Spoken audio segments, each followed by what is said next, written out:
ఇంతమంది ప్రజల మధ్యలో, ఇంత పాపుల మధ్యలో, అనేకమైనటువంటి పాపపు స్థితిలో ఉన్న వారి మధ్యలోకి నివసించటానికి నా దేవుడు బయలుదేరాడు.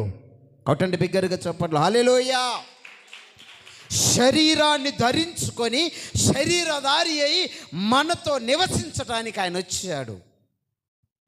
ఒక విషయం చెప్తానండి, హల్లెలూయా. నీటిని ఏది అపవిత్రపరచలేదు. పరుస్తుందా అండి? నీటిని దేన్నైనా పరిశుద్ధపరుస్తుంది. ఇప్పుడు గ్లాసులో ఒక కలర్ వాటర్ పోసామనుకోండి, నీళ్ళు పొయ్యంగా ఏమైపోద్ది? వస్తుంది.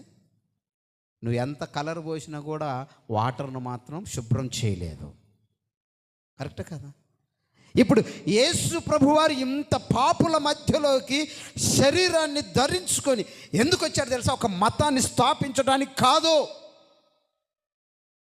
నా బిడ్డలు మారుతారు, అబద్ధికుడు నుంచి, అబద్ధాల నుంచి కాపాడాలి, నా శరీరము నలిగిపోయినా పర్వాలేదు అని తండ్రి కుడి పార్శ్వమును కూర్చున్న వాడేమయ్యాడు తెలుసా? ఇప్పుడు చదవండి, అక్కడే యోహాను సువార్త 1వ అధ్యాయం 1వ వాక్యం చదవండి.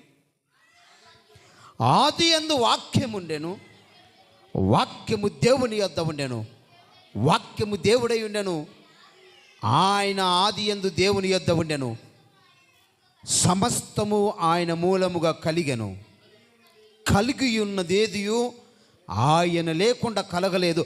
ఆయనలో ఏముందంటండి? జీవముంది. ఏముందంట? జీవముంది. శరీరధారిగా వచ్చినటువంటి యేసు క్రీస్తులో ఏముందంటే జీవముంది. నిత్యము పాపపు బ్రతుకులతో ఎప్పుడు చస్తామా, ఎప్పుడు బ్రతుకుతామా, ఏ రోగం వస్తుందా అని నిత్యము భయపడి బ్రతికేటువంటి మన దగ్గరికి శరీరధారిగా వస్తున్నటువంటి ఆయన ఏం తీసుకొని వచ్చాడు తెలుసా? జీవాన్ని తీసుకొని వచ్చాడు. దేవునికి స్తోత్రము కలుగునుగాక. జీవాన్ని తీసుకొని వచ్చాడు. ఇంతమంది అబద్ధికుల మధ్యలో నిత్యము యేసు ప్రభు 33.5 సంవత్సరం బ్రతికితే ఎక్కడ కానీ అంత మాలిన్యం అంటే ఒక్క అబద్ధపు మాట అయినా ప్రభువు పలకలేదు. యేసును సిలువ వేయాలి అని తన స్వజనులు మొరపెట్టి అడుగుతూ ఉంటే అక్కడున్న పిలాతు వచ్చి అడిగాడంట, నువ్వు యూదులకు రాజువా